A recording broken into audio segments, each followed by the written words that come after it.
votre café n'aura plus le même goût. Un groupe d'anciens étudiants se sont réunis pour rendre visite à leur ancien professeur d'université.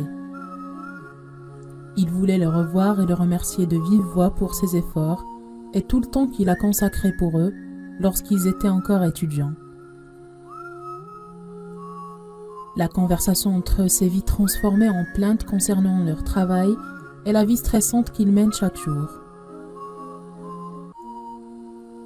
Le professeur est allé dans sa cuisine et il est revenu avec une cafetière et un assortiment de tasses, de la porcelaine, du plastique, du cristal, du verre, certaines d'apparence simple, certaines coûteuses et d'autres exquises. Le professeur leur a dit de se servir du café.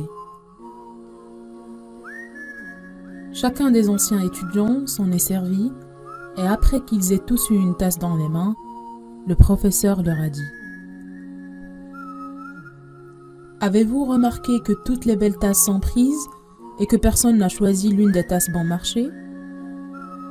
Il est très normal que tout le monde veuille le meilleur pour lui-même, mais c'est la source même de tous les problèmes et du stress dans votre vie. Vous ne vous en êtes certainement jamais rendu compte de ça, mais vous devez absolument savoir que la tasse elle-même n'ajoute aucune qualité au café. Dans la plupart des cas, c'est juste un objet très coûteux qui cache ce que nous buvons. Il nous prive de voir ce qu'il y a à l'intérieur et d'admirer la beauté du café mousseux qui fait plaisir aux yeux. Ce que vous vouliez tous, c'était du café. Personne n'a demandé une tasse. Mais inconsciemment, vous avez tous choisi les tasses les plus belles et les plus chères. Puis vous vous êtes mis à les regarder pour voir si vous avez pris la bonne.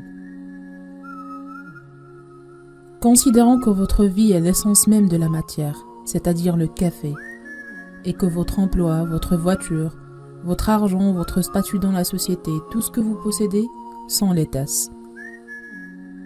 Sachez alors que le type de tasse que vous détenez ne définit pas et ne modifie pas la qualité de votre vie. Les étudiants ont alors tout compris.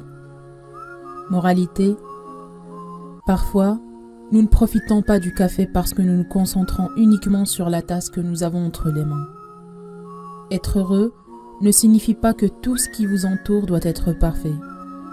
Être heureux veut dire plutôt que vous avez décidé de voir au-delà des imperfections et de trouver la paix.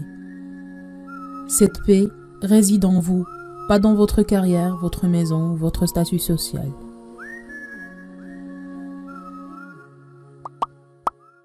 N'oubliez pas de liker la vidéo, de la partager avec vos amis et surtout de vous abonner à notre page.